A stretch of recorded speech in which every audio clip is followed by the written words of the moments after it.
In the headlines, the Welfare Division reports the abuse of 300 children aged 0 to 10, a 50% increase in pension for 70-year-olds now a reality, and Dr. Vince Henderson begins his appointment as Dominica's ambassador to the U.S. and the OAS.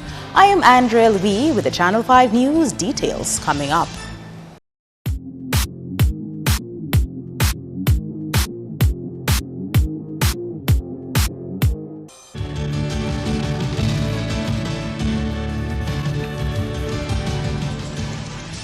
Thank you for staying with us. Topping the news, the Welfare Division is reporting what can be considered as disturbing statistics in child sexual abuse, with over 300 cases being children aged 0 to 10.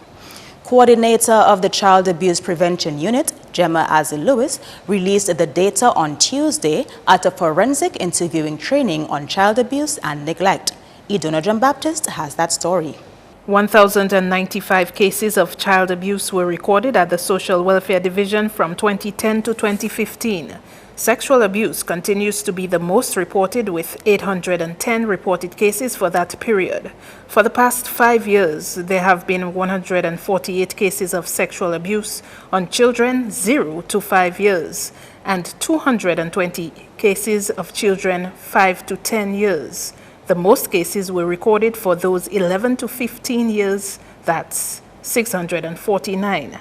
Coordinator of the Child Abuse Prevention Unit says child abuse is an endemic problem. This is another study that was done by UNICEF again. This time is in the Eastern Caribbean, focused only on child sexual abuse. 42.8% of girls younger than 12 who has had sex, the first sexual experience was by force. That is in the Eastern Caribbean, 42.8%. The trend has shown that most of these acts are done by either family relatives or those close to the victim's family. Besides the 42.8%, in terms of girls younger, we're talking 0 to 11. And I say 0 because in Dominica, I have had babies sexually abused. Children who cannot say anything, cannot form words. And these cases are most times by family members. We have had children sexually abused, babies, anally and vaginal. Friday marked a new chapter in the life of former government minister Dr. Vince Henderson as he officially began his appointment as Dominica's ambassador to the U.S. and the OAS. The government of Dominica appointed the St. Joseph native to the position, replacing Hubert Charles, who held the position since 2010. Washington, D.C. is now Henderson's new home. He presented his credentials to His Excellency Ambassador Peter Selfridge, Chief of Protocol of the United States Department of State, on Friday, and to His Excellency Luis Almagro, Secretary General of the Organization of American States, on Monday.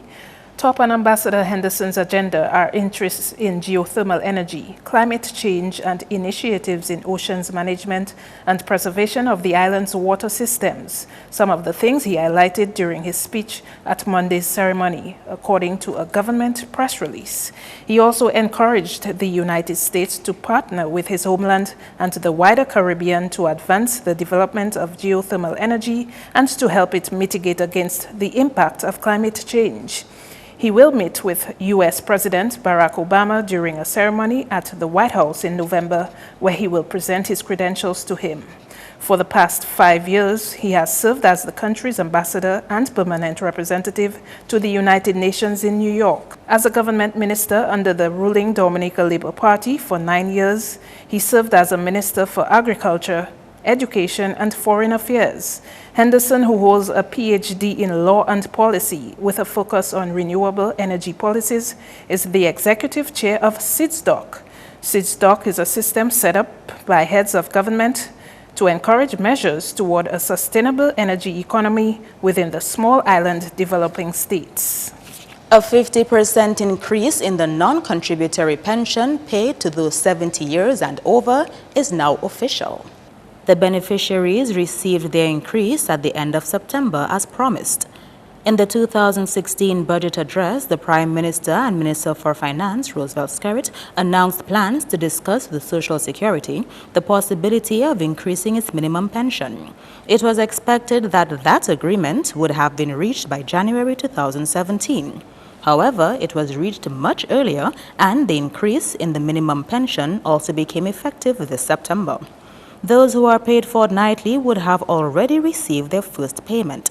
This increase by Social Security means that pensioners over 70 will receive the full EC $300 from Social Security and would not be receiving any further amount from the government non-contributory program. Dominican youth are being urged to show up in their numbers to help shape the policy that will guide their future development. The major national consultation on the National Youth Policy was initially carded for Friday, 30th September, but due to Tropical Storm Matthew, the session was postponed to Wednesday, 5th October. Communications officer with the National Youth Council says youth must take ownership of the National Youth Policy. It is important because it brings across a wide cross-section of young persons from different areas of the Dominican society, various backgrounds, because what we have found is that in the absence of young persons actually participated in these types of consultations, certain things may left undone or unsaid or not be a part of it. Really and truly, young persons want to be part of the process. So that is why we're giving them an opportunity to engage the consultants, to engage the senior youth development officers and custodians in enabling them to recognize that, okay, we're putting this thing together, we'd like you to do it with us and for us, simply put.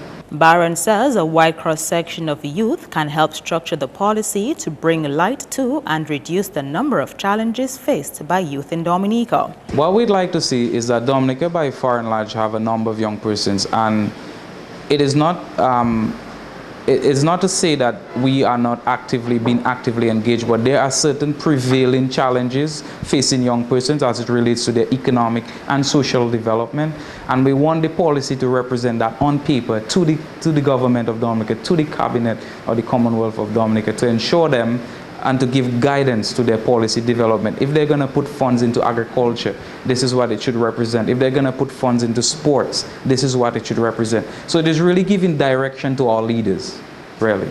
The consultation on the National Youth Policy is scheduled to take place from 9 a.m. at the Goodwill Parish Hall. While the 2016-2017 school year started with a delay once again due to the weather, at least one West Coast school is happy to have returned to its original setting.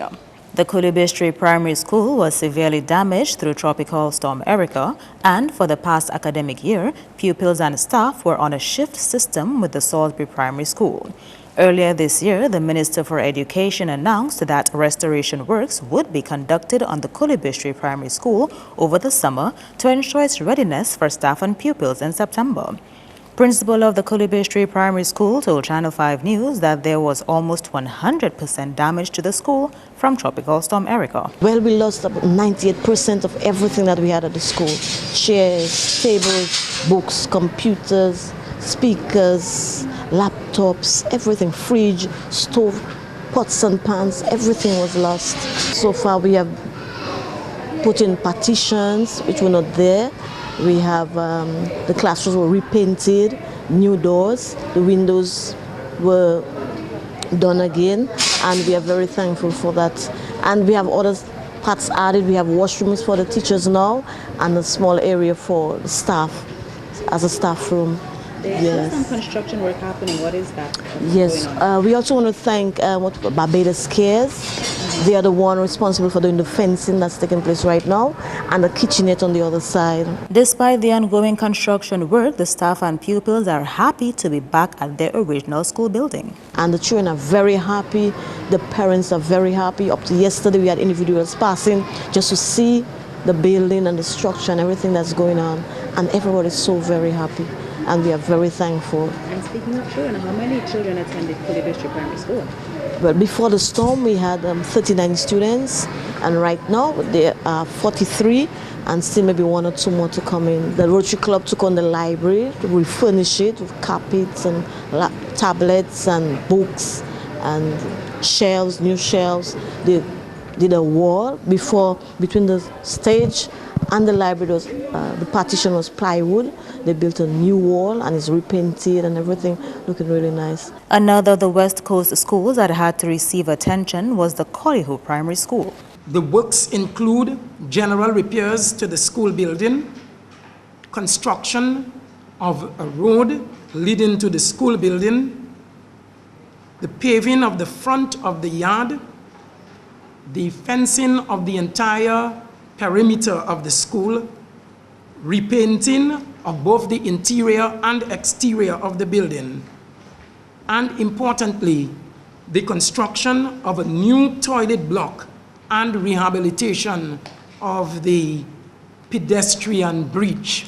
A Channel 5 News team visited the school and was informed that the pupils of the Collyho Primary School are currently on a shift system at the Diobla Bioche Primary School. Construction work on the toilet block of the Collyho Primary School is expected to finish by the end of this year.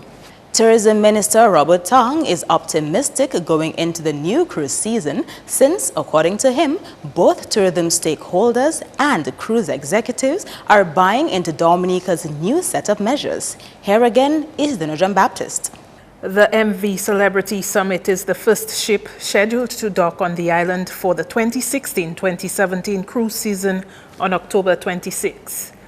Tourism authorities have projected an increase in cruise tourists for this season with an estimated 300,000 visitors. Tourism Minister Robert Tong, who's fresh from a Florida Caribbean Cruise Association conference at Puerto Rico last week, says his message to top cruise executives was that Dominica has taken several measures to improve visitors' experience. We're actually platinum members of that association, and what that does, it allows us to have one-on-one meetings with all the respective executives of the FCCA and also of the various cruise lines to explain to them what we're trying to do in Dominica to make it better for them and also for Dominica. So we met with executives from Carnival Cruise Line one-on-one, Carnival Corporation itself also, TUI Cruises, AIDA Cruises, Coastal Cruises, NCL, and basically all the critical ships that should come. And it is actually, many of them were actually surprised that they didn't realize that Dominica actually has all the cruise lines, all the different various cruise lines coming to us except Disney, and even the guy from Disney I sat down with and spoke with him on a one-on-one basis. 19 cruise lines operating over 100 ships in the Floridian, Caribbean and Latin American waters make up the Florida Caribbean Cruise Association. We've been speaking with our stakeholders for many months now, and I think at this point I would say we have 99% buy-in from the stakeholders in terms of what we want to do, and very importantly too that message we've been communicating with the cruise lines, and they fully support the initiatives that we have been doing, and they have clearly said that if you do that, that will make a big difference, and again it will allow more persons to come to Dominica. Those initiatives will include a new all-round shift system for cleaners around the city, increasing the number of tour guides and placing a tour guide on shore excursions, placing welcome officers around the city, and setting up a stall on the cruise port so cruise ships can sell tours. Tong is encouraged by a decision by the member lines of FCCA to move its home port from Florida to Puerto Rico. Sometime in 2009 around there, Puerto Rico used to be a home port, and by Puerto Rico being a home port, meaning that the visitors would fly to Puerto Rico, then board the ship from Puerto Rico, and then move into the Caribbean. That was done, it moved from Florida, it moved from Puerto Rico back to Florida. Now you're seeing that it's coming back to Puerto Rico, which improves the chances of us being able to get ships coming further south. But we have to do all the things that are required to make sure that the guests have a proper experience and that the ship is also making money. 171 cruise ships will dock at the island's ports throughout October to April 2017. Idona Judd Baptist, Channel 5 News. Coming up, the journey begins for the 2017 Miss Dominica contestants.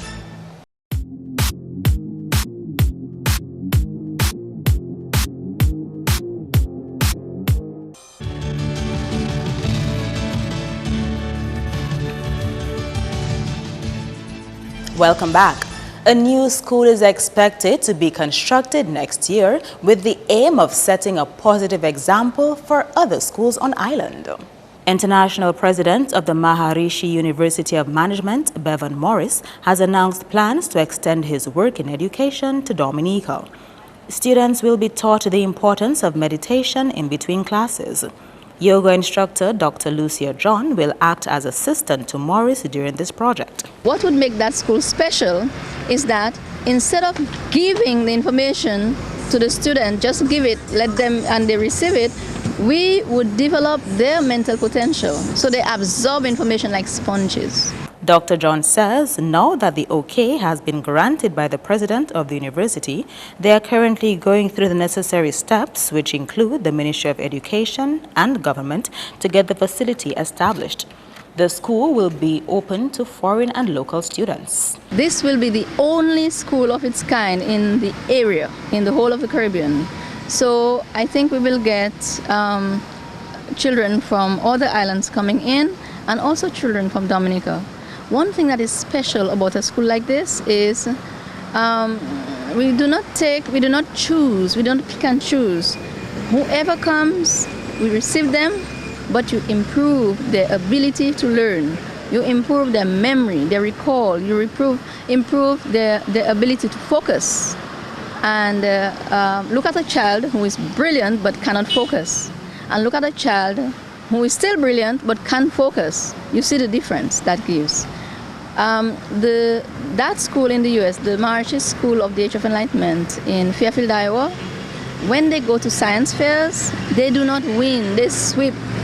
This will generate income for potential teachers who will be trained in the field of conscience-based education. The National Cooperative Credit Union has been commended for its contribution to Dominica's economic development through its involvement in culture.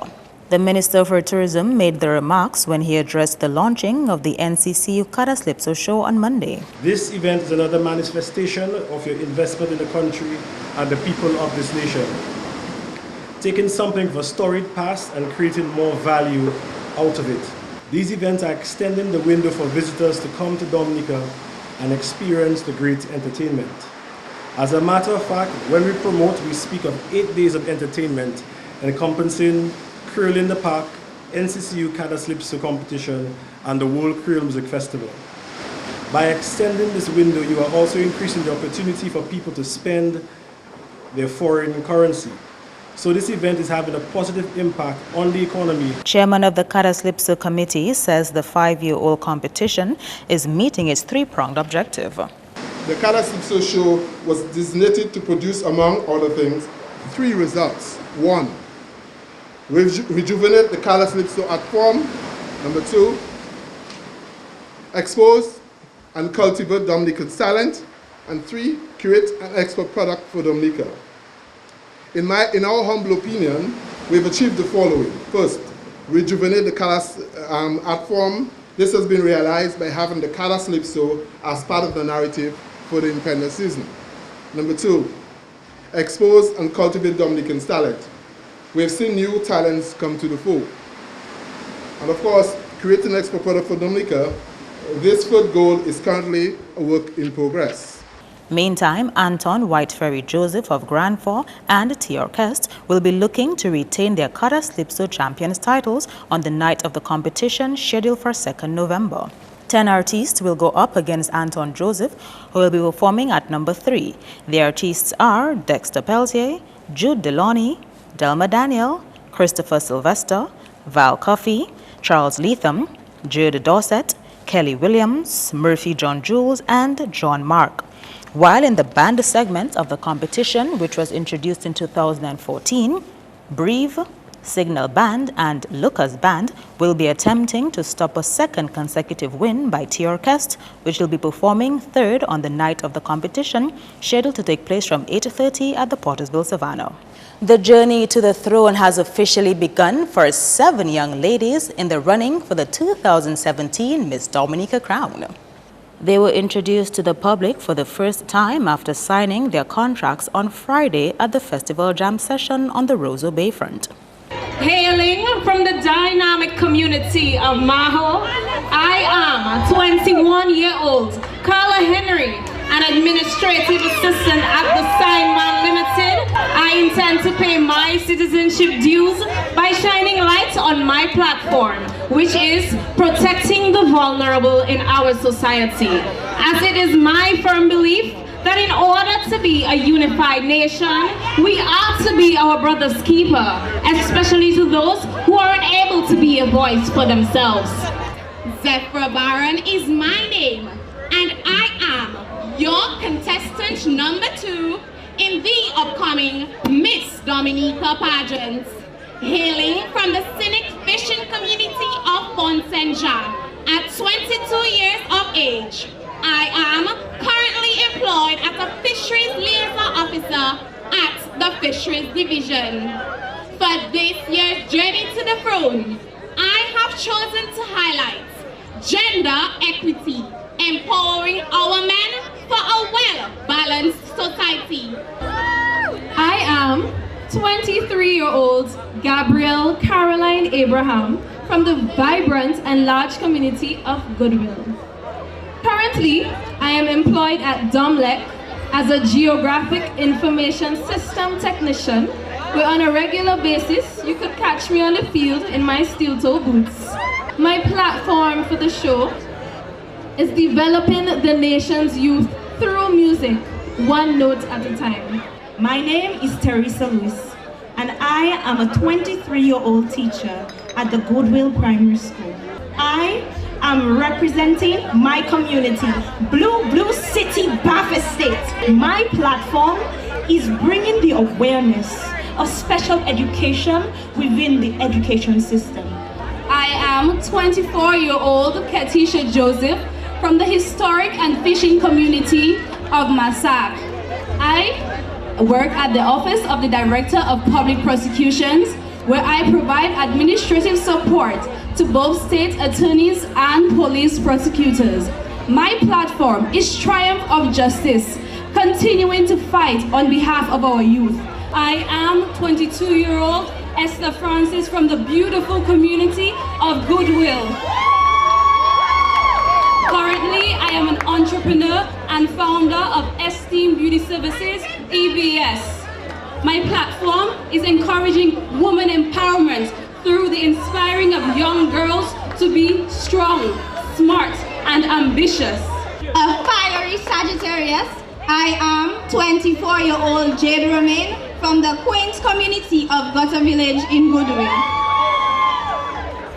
Currently, I am employed at the largest credit union in the OECS and my official sponsor, the National Cooperative Credit Union Limited, as a member services representative.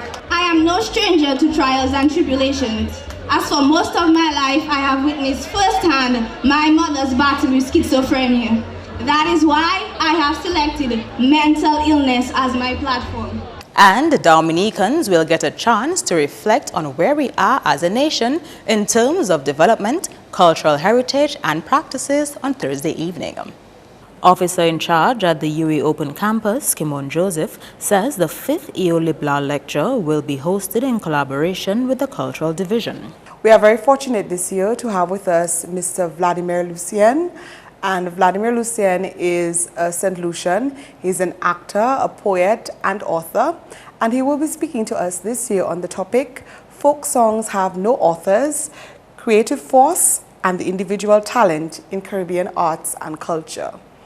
Mr. Lucien will essentially be speaking about the connection that Caribbean artists have with the divine. As you know, in our culture, in the Caribbean, we are very spiritual people. Most of the things that we do, most of the things that we say are focused on some aspect of our spirituality. Joseph says the UE Open Campus family has always been impressed with the public's response to their programs and activities. She explained that this lecture gives individuals the opportunity to listen to one who has done the necessary research. I think that October is also a very good time to host this series, not only because Iolibla was born and died during the first week in October, but also because this is a time when most Dominicans are really culturally conscious. And so it gives us all an opportunity to be in that mood of culture and art, and to help us to appreciate who we are as a people. The lecture is carded for Fort Young Hotel at 7 p.m. That's news. Your sports highlights next with Kenny Williams.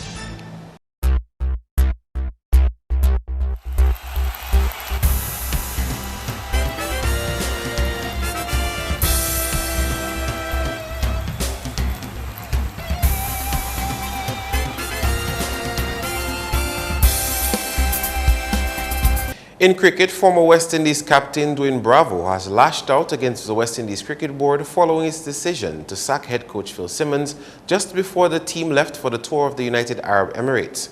Speaking with a radio station in Trinidad and Tobago on Monday, Bravo said the team and the management were left demoralized and appeared lost at times, while the dressing room lacked atmosphere during various stages of the whitewash against Pakistan. Having worked extensively with Simmons, Bravo said the former coach had established a high level of trust with the players as well as the team management, an element which was now missing in the West Indies squad. Bravo added that he was worried about the future prospects of West Indies cricket if the situation doesn't change for the better. He said, quote, "For me to come out and talk about these things now is because 1, I am hurting, 2, I am seeing that our cricket actually has nowhere to go, and that's the honest truth," end quote. Simmons was the third high-profile sacking by the WICB and followed that of two-time World T20 winning captain Darren Sammy and bowling coach Curtly Ambrose. Meantime, one local cricket commentator believes the Windies players are professionals and should be able to move on despite sacking of their head coach. People come and people go. These situations happen. Yes, he's not there. The team will move on. They're a bunch of professionals. I expect them to take the bull by the horn, take the baton and move on from there. West Indies will be looking to avoid a whitewash when they play Pakistan in their third one-day international match on Wednesday.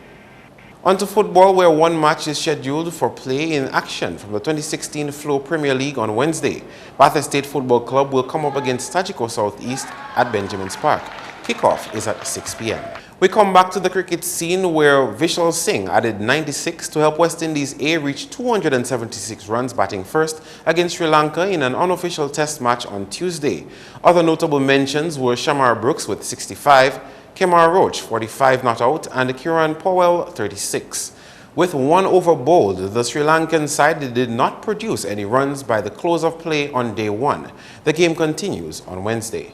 Meantime, the two-day tour match between West Indies and Emirates Board 11 ended in a draw on Tuesday. The Windies, taking first knock, declared on 249 for 6. Shai Hope 59, Leon Johnson 50, and Jermaine Blackwood 45. In reply, Emirates were bowled out for 117 with Rohan Mustafa scoring 44 and S. Anwar 39. Batting a second time, the West Indies declared on 173 for 7. Shane Dorwich added 52. In reply, Emirates scored 43 for 1. Mohamed Qasim and Rohan Mustafa made 21 each. Next up, Dominica handballers will get a chance to put the country on the map when they take part in the regional competition later this month. The Dominica Handball Association will be represented at the second staging of the International Federation Handball Caribbean competition in Guadeloupe from October 16 to 23. Ainsworth Irish is manager of the team. Dominica will have a delegation of 36. That is to include 28 students, that is 14 boys and 14 girls, and 8 officials. The competition will be held in Guadeloupe, as I indicated, and we expect Guadeloupe, Martinique, Barbados, Trinidad, St. Kitts, and of course Dominica to participate in this tournament. As you know, handball is a sport that is picking up very much in the Caribbean, and of course in Latin America it has been played into a wide level, and of course we are invited by the International Federation to take part in the tournament. He says he hopes for a better performance this year and the full squad will be announced soon. Dominica took part in the first ever handball Caribbean Games in Martinique last year. We didn't fare too well, but I can tell you now that the athletes have been training and we should have a better showing. At the moment, I am able to release the 28 names since we have a final practice session on Sunday coming up, the Dominica Grammar School at 10 a.m. and we may have one or two changes. On to court sports, where O McIntyre will play Yannick Josiah in the finals of the boys under 18 category following their showings at the most recent Big Edge Youth Tennis Tournament. McIntyre defeated Claudio Sanford in a keenly contested quarterfinal 4-3, 4-3 and went on to beat Alonso Doctrove in the semi-final with a come-from-behind win 3-4, 4-0, 4-2. In another match, Yannick breezed through Sherwin Dominic in their quarterfinal match 4-0, 4-0 and went on to win Jerome Joseph 4-1, 4-1 in the semis. Jerome Joseph beat Novik Josiah 4-0, 2-4, 4-1 in the quarterfinals. Other finalists include Yannick Josiah against Alonso Doctrove in the boys under 14 category. The under 12 match will feature Alonso Doctrove against Josiah. In the under 18 girls, it will be defending champion Jenny Graham against Tori Joseph. The tournament will conclude on Saturday at the Dominica Grammar School. Starting time is 10 a.m. That's all the sporting highlights for now. I am Kenny Williams. We'll see you in the next one.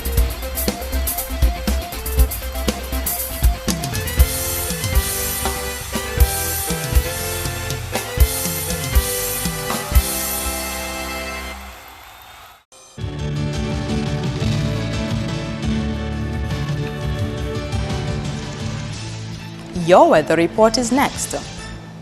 Good evening, Dominica, and welcome to tonight's weather broadcast. I'm your presenter, Marsha Alexander.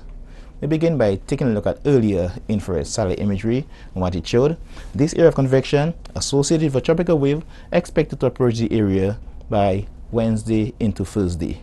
Now, closer to home, weak unstable conditions resulted in multi-layered clouds across the region. This resulted in mostly cloudy skies across Dominica. And to the northeast, this area of convection associated with tropical storm Nicole moving away from the area. Now, taking a look at earlier visible satellite imagery and what it showed. Multi-layered clouds across the area today. This resulted in generally cloudy skies. Now, taking a look at earlier radar imagery, what it indicated. A few scattered showers across the area during today. Now, tonight's weather is expected to be partly cloudy to cloudy with a few brief scattered showers. And tomorrow's weather is expected to be increasingly cloudy with scattered showers and possible isolated thunderstorms. Sea conditions are expected to be moderate in open water with waves peaking near 7 feet. Small craft operators and sea beavers, you're advised to exercise caution, particularly on the west coast, due to swells expected from Hurricane Matthew. Now, taking a look at the next 3 days. Mostly cloudy skies with scattered showers and possible isolated thunderstorms can be expected throughout the next 3 days due to weak unstable conditions generated by a tropical wave. As a result, persons in areas prone to flooding, landslides, and falling rocks, you're advised to be vigilant and to exercise caution. For the rest of the Caribbean, an increasing cloudiness with showers and isolated thunderstorms can be expected throughout most of the region tomorrow due to the approaching tropical wave. Our international cities forecast: clear skies expected in New York and London, partly cloudy skies expected in Miami, some thunderstorm activity expected in Caracas, with some rain expected in Beijing. Sunrise tomorrow will be at 5:56 a.m. and sunset will be at 5:52 p.m. Please remember that we are in hurricane season.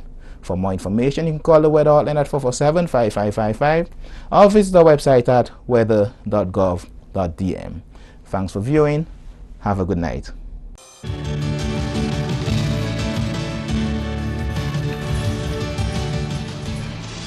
To end the news, a reminder of the headlines.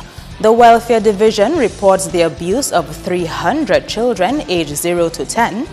A 50% increase in pension for 70-year-olds is now a reality. And Dr. Vince Henderson begins his appointment as Dominica's ambassador to the U.S. and the OAS. Feel free to contact us at news@marpin2k4.com. You can also access our past newscasts on our YouTube channel. On behalf of the production team, I am Andrea Louis, and to all our viewers around the world, thank you for watching. Join us next time.